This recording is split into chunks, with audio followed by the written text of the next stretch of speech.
If you are a Final Destination fan then आपके लिए खुशखबरी है कि Final Destination Bloodlines crossed worldwide more than 121 million dollars budget, जो कि उसकी original production cost 50 million dollar से कहीं ज़्यादा है। सो ये जो है वो अब तक फाइनल डेस्टिनेशन फ्रेंचाइज की हाईएस्ट क्रॉसिंग फिल्म बन गई है और बहुत ही बेस्ट ओपनिंग वीक रहा इसका बॉक्स ऑफिस पे। सो मैं इस मूवी को आज रिव्यू करने लगी हूँ और फाइनल डेस्टिनेशन के आप फैन हैं या नहीं है और पहली बार ब्लड लाइंस देखने जा रहा हूँ, सबके लिए इस वीडियो में मैं बात करूंगी। तो जल्दी से दी हॉट प्लैनेट को सब्सक्राइब कर लीजिए and don't forget to hit the bell button. Video को आखिर तक देखने के बाद लाइक एंड शेयर भी जरूर कर लीजिएगा। तो जी फाइनल डेस्टिनेशन ब्लड लाइंस आ चुकी है 16 मई को, ये रिलीज हुई है थिएटर्स में और ये अमेरिकन सुपर हॉरर फिल्म है जिसको ज़ैक लेपोव्स्की और एडम स्टीन ने डायरेक्ट किया है। It is a sixth instalment in Final Destination film series. Final Destination 5 जो कि लास्ट 2011 के बाद आई थी और अब ये सीरीज जो है वो डोमेंट हो गई थी। इसके बारे में कोई खैर खबर नहीं थी कि इसका क्या होगा और आई थिंक सो कि सबको यही लगता था कि इसका कोर्स जो है वो एंड हो चुका है 5 मूवीज के बाद, बट 14 ईयर्स के लॉन्ग लॉन्ग वेट के बाद जो है वो इंस्टॉलमेंट 6 आ चुकी है, जिसने आते ही तबाही मचा दी है क्योंकि ओरिजिनल कॉन्सेप्ट को लेके ये मूवी चली है लेकिन कुछ है जो इसमें डिफरेंट हुआ है, जो इस मूवी के नाम में भी जाहिर है, दैट इज ब्लड लाइंस। यानी इस मूवी के कॉन्सेप्ट में जो ये होता है कि डेथ विलन है, जिस तरह हर मूवी में हीरो विलन्स होते हैं, तो यहाँ पे जो वो इनविजिबल विलन है डेथ, जो कि आपको चेस कर रही है टिल द वेरी एंड और आपको चेस करके रहेगी। तो इसी कॉन्सेप्ट को लेके जो है वो अब ये डेथ्स ब्लड लाइंस में भी जो है वो ट्रांसमिट हो रही है। पहले जो है वो डेथ को जो भी चीट करता था, जिसको विजन आते हैं, जो बेसिक एक प्रेमिस है इस फ्रेंचाइज का, वो यही है कि या तो प्लेन टेक ऑफ करने वाला होता है, या कोई अम्यूजमेंट पार्क में कोई राइड होती है, या फिर आप किसी डॉक्टर के पास गए हो, या फिर कोई ब्रिज कोलैप्स होने वाला है, या फिर कोई एक्सीडेंट होने वाला है। The most important and fans favourite scene of all time from second part of Final Destination.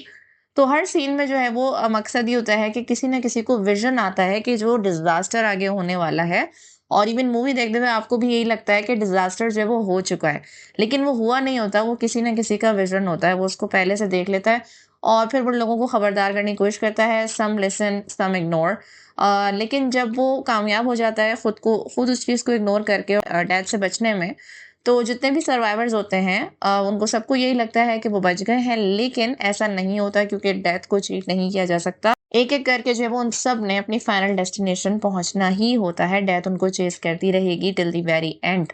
सो उसी सीक्वेंस में चेस करेगी जिसमें उस डिजास्टर में लोगों को मरना था।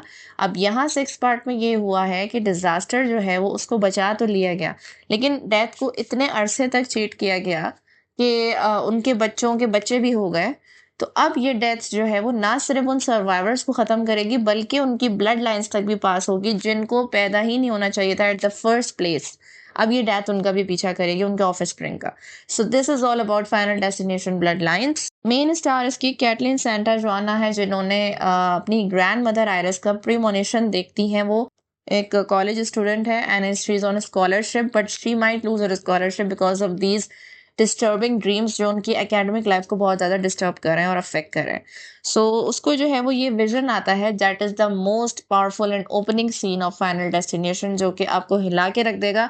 सो मेरी तो ये रिकमेंडेशन है कि जब आप थिएटर्स में जाएं देखने तो अपने पॉपकॉर्न अपनी हर चीज़ को रेडी करके रखें, क्योंकि वो सीन जो है वो मिस करने का नहीं है। That is between iris and Paul, and Paul is going to propose Iris, and she is expecting they are together on Skyview Hotel, जिसकी इनॉग्रेशन हो रही है और खूब पार्टी चल रही है वहां पे, and Paul is about to propose Iris. जब वो ये विजन देखती है कि वहां पे एक बच्चा होता है जिसके हाथ में एक पेनी होती है और वो ड्रॉप हो जाती है, और वो पेनी जो है वो जो पूरा होटल है उसके सिस्टम में जाके ऐसा फॉल्ट क्रिएट करती है कि पूरा जो स्काई व्यू होटल है, जो टावर है, वो कोलैप्स हो जाता है and everybody dies including Iris and Paul. और आयरिस जो है वो लास्ट विक्टिम होती है, उससे उसके साथ एक छोटा बच्चा भी होता है, जो कि जो है वो उसको आखिर तक अपने साथ रखती है, और ये दोनों जो है वो लास्ट सर्वाइवर्स होते हैं टिल देयर डेथ्स। और फिर उसके बाद आपको ये सब लगेगा। वो बहुत ही अमेजिंग सीन है, बहुत मेरा फेवरेट और दिल के करीब सीन है, क्योंकि जैसे हर मूवी का कोई ना कोई पर्टिकुलर सीन है। जिस तरह फर्स्ट मूवी में डेथ्स तो बहुत होंगी, लेकिन जो पर्टिकुलर प्लेन क्रैश का जो स्टार्ट है, इसी तरीके से सेकंड मूवी में जो ट्रक्स कोलाइड होते हैं, थर्ड मूवी में जो रोलर कोस्टर एंड राइड्स वाला जो सीन है, इसके अलावा इस तरह हर मूवी में जो जो भी एक पर्टिकुलर सीन है जिस को लेके जो है वो जो मेन इवेंट होता है, तो इसका मेन इवेंट जो है वो स्काई टावर की कोलैप्सिंग थी पूरे होटल की। और बहुत ही खूबसूरत एक्शन है उसमें एंड अमेजिंग इफेक्ट्स वाइज भी जो है वो बहुत अच्छा है। और मतलब जो है वो आपको भी घबरा के रख देगा। आप उस वक्त जो है वो समझ नहीं आएगी आपको कितनी तेजी से चीजें हो रही हैं and you will squeeze your hands, I sure you. So वो सीन जो है वो बेस्ट है। उसको लेके स्टोरी जो है वो किस तरीके से आगे चलेगी, इन चीज़ों के बारे में हम बात करेंगे और कौन से कैरेक्टर्स जो है उसमें रोल प्ले कर रहे हैं। इसी के साथ साथ मैं वार्निंग भी देती चलूँ कि इसमें काफ़ी ज़्यादा वायलेंस और ब्लड शेड है, तो अगर आप जो है थोड़ा सा इन चीज़ों से अवॉइड करते हैं या ऐसी चीज़ों के बिल्कुल भी फ़ैन नहीं है, इनसे दूर भागते हैं, तो फिर आपके लिए वार्निंग है। मेरे ख्याल से इस मूवी की रेटिंग भी यही है कि 18+ से कम जो है वो ये लोग ना देखें, क्योंकि इसमें काफ़ी जो है वो bloodshed and violence and very disturbing scenes. So आप अपने रिस्क पे जाएं और elderly people and children specially उनका बहुत ज़्यादा खास ख्याल रखें। सो मैंने जो वो थिएटर्स में जाके इस मूवी को देखा है, and I really enjoyed the whole movie and the whole concept. Movie ने जो है वो बहुत ज़्यादा इन्वॉल्व रख के चली है। बीच में जो वो थोड़ी सी मूवी स्लो भी हो जाती है। जो सबसे अच्छे अच्छे पार्ट्स हैं जिनके बारे में बताती चलूँ कि मुझे जो अच्छे लगे, वो सबसे पहली बात कि भाई ट्रेलर ने जो है वो कुछ भी ऐसा रिवील नहीं किया। अगर आप ट्रेलर देख के जा रहे हैं तो आपको ये तो अंदाजा होगा मूवी के दौरान कि हाँ भाई ये सीन मैंने ट्रेलर में देखा था, लेकिन आपको जो है वो बिल्कुल भी अंदाजा नहीं होगा कि ट्रेलर में जो था आपको लगेगा कि अच्छा बिल्कुल इसके बाद ये होना है, तो वैसा बिल्कुल भी नहीं हो रहा। और उसके बाद जो है सिचुएशन बिल्कुल चेंज हो जाएगी and your mind will be blown, क्योंकि आप देखेंगे कि ये कैसे हो गया और इसके साथ ये होना था। तो बहुत सारे सीन्स थे, जैसे कैटलीन सेंटा जोआना है वो स्टेफेनी का रोल प्ले कर रही है, जो कि कॉलेज स्टूडेंट है और अब वो अपने भाई को जाके इन ड्रीम्स के बारे में बताएगी जो उसको कंटिन्यूसली आ रहे हैं, वो इस चार्ली। और उनका रोल जो है वो प्ले कर रहे हैं टी ओब्रायंस। और इसके अलावा जो है वो उनके जो मदर होती हैं चार्ली और स्टेफेनी की, डार्लीन, वो उनको बचपन में ही छोड़ के जा चुकी होती है। इसकी भी क्या वजह है ये आपको मूवी में पता चलेगी। फादर जो होते हैं वो साथ होते हैं चार्ली के, जिनको ली ने प्ले किया है एज मार्टी रेस। इसके अलावा Darlene, Stephanie's mother, was played by रिया।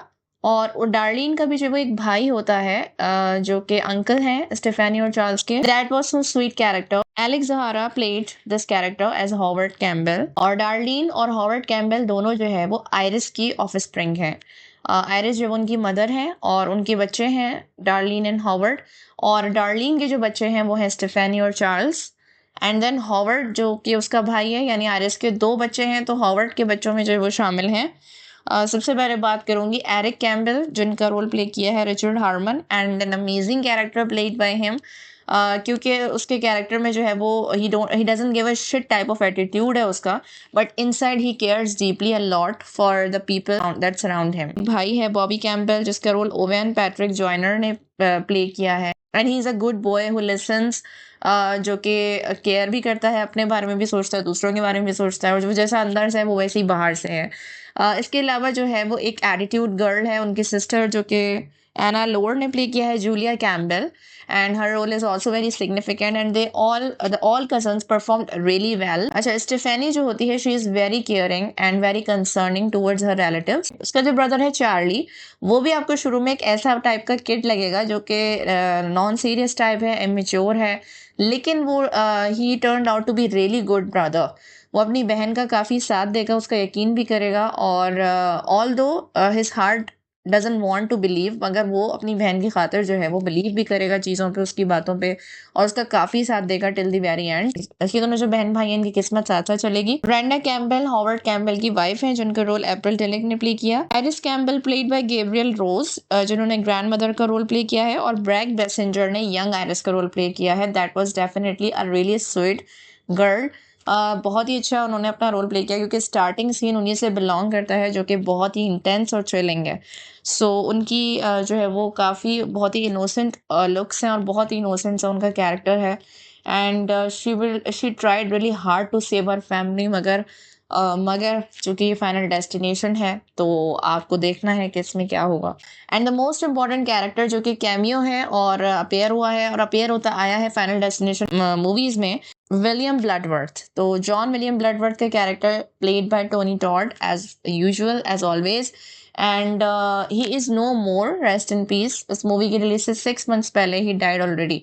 सो उनका भी एक बहुत ही इंपॉर्टेंट सीन है जो मैं आगे चल के डिस्कस करूंगी, which literally created the emotional effect in the movie. So Richard Harmon का भी जो सीन है जिसमें आपको ट्रेलर में दिखाया जाएगा, वहाँ पे भी काफ़ी ट्विस्ट है। एरिक और बॉबी की स्टोरी है, उनका क्या फेट है, और इस तरीके से सबका फेट जो है वो बहुत ज़्यादा सिग्निफिकेंट और अपनी अपनी जगह है। तो मैं इस हवाले से ये रिव्यू दूंगी कि मुझे बहुत ही अच्छा लगा। और आप जो है वो थोड़ा सा मुझे जो उस फैमिली का जो नेगेटिव पॉइंट अगर मैं डिस्कस करूँ, तो मेरा ख्याल ये था कि that is very irresponsible family, Campbells की जो फैमिली है स्पेशली, क्योंकि बहुत इररिस्पॉन्सिबल है। वो जो पार्टी सीन होता है, जो गेट टुगेदर होता है उनका, उसमें कभी बोतल गिर रही है, कभी ग्लास पीस गिर रहा है, मतलब कभी जो है वो लॉन मूवर कंट्रोल में नहीं है, कभी कोई चीज़ कभी कोई चीज़। सो मतलब ऑल दो गेट टुगेदर्स होते हैं ये वो, लेकिन मेरा ख्याल से शायद पर्पस यही है कि डेथ जब पीछे आ रही होती है तो इसी तरीके की मिसहैपनिंग्स होने लगती हैं जो आपने कभी सोची नहीं होती कि होंगी। But a little bit of careless family I must say, but they are really cute और उनकी बॉन्डिंग बहुत अच्छी दिखाई है, अनलाइक अदर इंग्लिश मूवीज जिसमें सब एक दूसरे से अलग रह के खुश होते हैं। तो ऐसा कुछ नहीं है, उनको एक दूसरे को सबको एक दूसरे के लिए बहुत ज़्यादा केयरिंग दिखाया है, पूरी फैमिली दिखाया as a family together. That was really good to see. और ये सब इसीलिए क्रिएट किया गया है ताकि आप एक इमोशनल बॉन्डिंग उस फैमिली के साथ फील करें, ताकि जो अब उनके सामने आने वाला है, उनकी ब्लड लाइंस पे आने वाला है, तो वो उसकी अहमियत का आपको अंदाज़ा हो कि आपको कितनी तकलीफ पहुंचेगी वो सब देख के। अच्छा, ये मूवी जो है वो सबसे पहले HBO मैक्स पे रिलीज होने वाली थी, लेकिन फिर जब उसको थिएट्रिकल रिलीज के लिए कर दिया गया, वरना ये एक बहुत ही बड़ा डिजास्टर साबित हो जाता।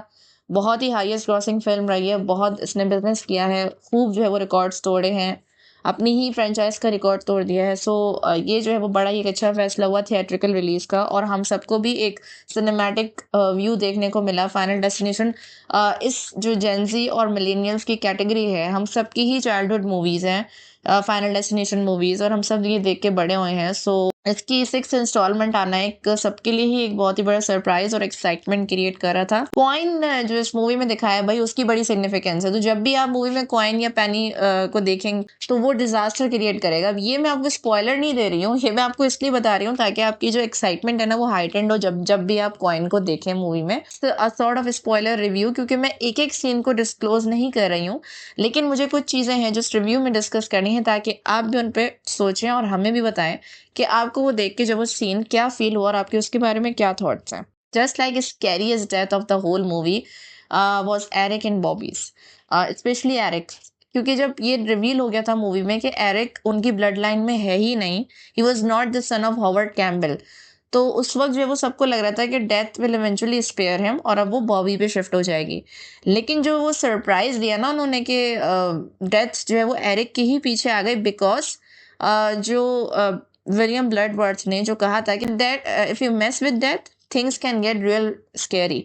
सो वही हुआ, उसने डेथ के साथ मैच अप करने की कोशिश करी बॉबी को बचाने के लिए। उसको एलर्जिक था वो पीनट बटर से, तो वही कुकीज खिला दी। तो उसके बाद जो हुआ वो सब देखने वालों के तो सामने है ही। And that MRI disaster death जो है वो बहुत ही ज्यादा ब्रूटल डेथ थी, क्योंकि वो ब्लड लाइन में से भी नहीं था, लेकिन फिर भी चूंकि उसने मैस करने की कोशिश करी तो उसके साथ ये हुआ। Caitlin and Teo Briones did a really good job as siblings, बहुत ही अच्छे उन्होंने अपनी परफॉर्मेंस दी है, क्योंकि दोनों की जो नेचर्स हैं वो अपोजिट दिखाई हैं। और चार्ली जिसकी मैं तारीफ करना चाहूंगी क्योंकि उसकी जो इमोशंस और फीलिंग्स दिखाए हैं टुवर्ड्स हर सिस्टर स्टेफेनी, जो है वो छोड़ना नहीं चाहती थी पर अपनी स्टडीज के लिए उसको छोड़ के चली गई, और मॉम उनकी ऑलरेडी छोड़ के जा चुकी थी। तो वो मुझे जो है ना वो बहुत अच्छा लगा कि मुझे उनका कैरेक्टर की ट्रांसफॉर्मेशन चार्ली की बहुत अच्छी लगी, कि वो अंदर से जो है वो बहुत कुछ छुपा के रखे हुए, फिर वो अपनी सिस्टर पे रिवील करता है कि वो अंदर से जो वो फील करता है सब बातें, वो चाहता है कि उसकी सिस्टर उसकी फैमिली उसके साथ हो। तो इन दोनों सिबलिंग्स की जो बॉन्डिंग है ना वो बड़ी अच्छी लगी। और इन दी एंड जो उनकी मदर के साथ बॉन्डिंग है विद डार्लिन, क्योंकि उसकी जो रीज़न थी वो यही थी कि जो वो अपनी मॉम पे बिलीव करती थी, आयरिस ने जो भी बातें कही थी जिसकी वजह से सब उसको साइको समझते थे, और लेकिन उसको अपनी माँ की इन बातों से इतना डर लगता था तो वो इसीलिए अपने बच्चों से दूर चली गई ताकि वो सेफ रहें। और वरना वो जो है वो उनकी ज़िंदगी को बहुत ज़्यादा मिजरेबल बना देती, मुस्तकिल का चेक रखना, हर वक्त डेथ की परवाह और फिक्र करना। सो इस वजह से जो है वो उन तीनों की भी एक ज़बरदस्त केमिस्ट्री क्रिएट हो जाती है, और इन दी एंड जो होता है that was so sad to see कि उनकी जिस तरीके से वो एक दूसरे से सेपरेट हो जाते हैं।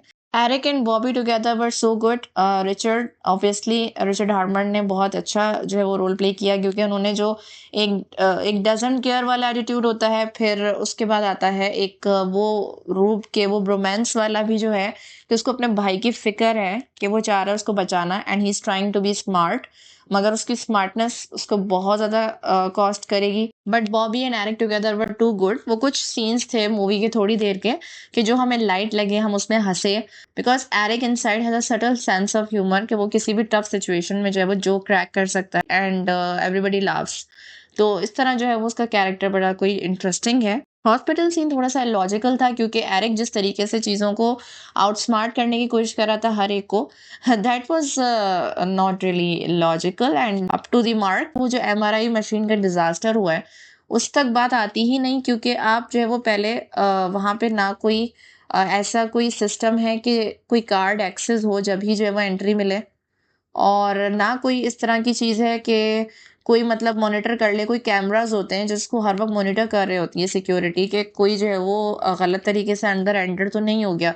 क्योंकि जब ये मशीन्स और इनके आपने काम दिखाया, अगर ये इतनी ही सीरियस चीज़ें हैं, ये कितना बड़ा डिजास्टर कर सकती हैं मिस हैंडल्ड, तो आप कैसे जो है वो ये दिखा रहे हो कि वो इजीली अंदर भी चले गए, उसने उसकी व्हील चेयर भी ले ली, बॉबी को उस पर भी बिठा दिया, उसको पीनट बटर दे रहा है, एलर्जिक हो रहा है वो, and nobody sees in camera. और फिर जब वो मशीन का गलत तरीके से रिसर्च प्रोसेस एक्टिवेट हो जाता है, मतलब कितनी इजीली एक्टिवेट हो गया फ़ोन से ये वो, मतलब कुछ तो उसमें इस तरह की लॉजिक होनी चाहिए थी। बहुत ही ब्रूटल एंड वायलेंट सीन था। और फिर जिस तरह एरिक जो है वो उस पीनट बटर कुकी के लिए जो वो उसको पुश करता है मशीन को और इतना ज़्यादा मार रहा है उस पे हाथ, ही वो ये सब इलॉजिकल था क्योंकि कोई उसको देख नहीं रहा, कोई सिक्योरिटी नहीं आ रही कि भाई तुम क्या कर रहे हो। बहुत फार फ्रॉम रियलिटी हो गया था।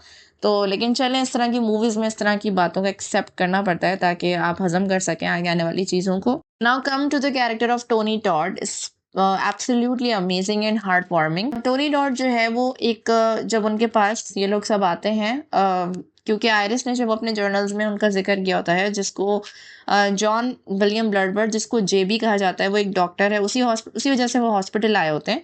तो जब वो उससे आके मीट अप करते हैं, तो Tony Todd was already in his illness at that time during shooting. William Bloodbird जो है वो उनको डेथ का वही पूरा समझाता है जिस तरह उन्होंने फाइनल डेस्टिनेशन की तमाम मूवीज में एक्सप्लेन किया है डेथ को लेके। सो उन्होंने जो है वो यही उनको समझाया, डेथ जो है वो चेस करेगी, जो जिसने भी सर्वाइव किया तो उसके पीछे आएगी, वही आयरस वाली बात है। लेकिन वो अब तक जो है वो बहुत सारे लोगों को बचा चुका है डेथ से, और उसने उनको भी दो तरीके बताए सर्वाइव करने के, जिसमें एक होता है ईदर टू किल समवन, या तो आप किसी को मार दो, या फिर आप जो है वो खुद मर जाओ और फिर डेथ से रिवाइव हो जाओ, तो आप फ्लैट लाइंड होने के बाद वापस आपकी सांसें जुड़ जाए। जिसके बाद जो है वो एरिक और बॉबी उन बाकी सबसे अलग हो गए थे, क्योंकि एरिक का ख्याल था कि हम जो बॉबी को डेथ देके उसको वापस बुला लेंगे, because we are already in the hospital, तो लोग मैनेज हो जाएगा। लेकिन ब्लड वर्सन ने ये भी कहा था कि डेथ से मैस करोगे तो बहुत ज्यादा जो है वो मामला खराब हो जाएगा, और वही हुआ। You can not out smart death. फिर जो सबसे ज्यादा इमोशनल सीन था जिससे फैंस बहुत कनेक्ट कर रहे हैं, और मूवी की भी जो है वो सिग्निफिकेंस इससे बहुत ज़्यादा बढ़ गई है, वो ये टोनी टॉड ने जो सेंटेंस उसमें बोला है कि अब मैं जो वो ये डेथ्स का जो काम है ये ख़त्म कर रहा हूँ, लोगों को समझाना और बचाना, and I am tired now and I want peace. मतलब वो जो मूवी में अल्फाज बोल रहे हैं, it was literally his last words in the movie as well as in real life, और वो रियलाइज ऑलमोस्ट कर चुके थे मूवी में ही, उसके बाद अपेयरेंस नहीं हो सकेगी। तो उन्होंने जो है वो जो लाइंस बोली हैं कि you must enjoy life while you can, अपनी लाइफ जो है वो फुलेस्ट जियो, और जो प्रेजेंट मोमेंट है उसको खुल के जियो, एंजॉय करो, क्योंकि नहीं पता कि कब आपको कौन सा मोमेंट जो है वो लास्ट हो जाए। That really created a huge impact on audience. It prove to be the last message for his fans in real life as well. अच्छा, इसी सीन से मुझे जो है वो ये भी एहसास हुआ कि फाइनल डेस्टिनेशन 6 यानी ब्लड लाइन्स में जो स्काई टावर होटल का सीन था, जो आयरिस, जिसके लास्ट विक्टिम्स जो थे वो आयरिस और यही जेबी हैं। अब चूंकि वो सब सरवाइव कर गए डेथ को, तो डेथ एक एक करके उन सबके पास पहुंच तो रही है, लेकिन आयरिस और जेबी जो है वो लास्ट सर्वाइवर्स हैं, तो उन तक जो है वो डेथ लास्ट में आएगी। और चूंकि हमने देखा मूवी में कि आयरिस की डेथ हो चुकी है, वो उस अबैंडन और डिजास्टर्स हाउस से बाहर निकल के आ गई थी, तो डेथ जो है वो फाइनली उसको आ गई। और अब जो है वो आयरिस के बाद बारी थी जेबी की। तो जेबी ने जो अपने लास्ट वर्ड्स कहे मूवी में, वो इसीलिए कहे because he is next. Iris के बाद वही था जो जिसकी डेथ हुई थी उस विजन में, तो अब उसका भी वक्त आ ही गया है। So now he doesn't want to cheat death any more and he wants peace. तो ये उसका मैसेज था। अच्छा, मुझे जो रियलाइज ये हुआ कि ये सीन इन्होंने ये प्रेजेंट किया है फाइनल डेस्टिनेशन जो मूवी है, अब ये ब्लड लाइन्स ये प्रेजेंट कर रही है कि बेसिकली स्काई टावर सीन जो है वो 1968 की बात है। इट मीन्स कि जितनी भी फाइनल डेस्टिनेशन मूवीज आई हैं फ्रॉम 1 to 5, ये इन सब मूवीज से पहले स्काई टावर सीन हुआ है। It is kind of a prequel scene to all movies, इसलिए क्योंकि आप खुद देखें कि जेबी जो है वो हर मूवी में अपेयर होते हैं, सबको समझा रहे होते हैं रिलेटेड टू डेथ्स, लेकिन जेबी वो खुद कब एक छोटा सा बच्चा था और उसके साथ क्या हुआ था और वो कब से डेथ को सरवाइव कर रहा है ये कोई नहीं जानता था, लेकिन अब जान गए हैं that he was a child at the point of Sky Tower hotel scene, जिसको आयरिस ने प्रिवेंट कर दिया होने से। So Iris and JB were the first to witness the whole point of Final Destination and they were the pioneers and they were the creators of Final Destination, जो कि हमें 6 movie में show किया गया है। बिकॉज इसका अंदाजा मुझे इससे हुआ कि JB is a child in this scene, जहाँ से ये सब स्टार्ट हुआ है। तो इस तरह जो है वो ये मूवी एक यूनिक एस्पेक्ट क्रिएट करती है व्यूअर्स और फैंस के लिए। Last fire scene was amazing कि जब उन लोगों को लगने लगता है they survived but Darlene didn't survive unfortunately. वो जो कॉन्सेप्ट है कि डार्लिन खुद को सेव करेगी तो बच्चे ऑटोमेटिकली सेव हो जाएंगे, बट अनफॉर्चुनेटली कि ऐसा नहीं हो सका।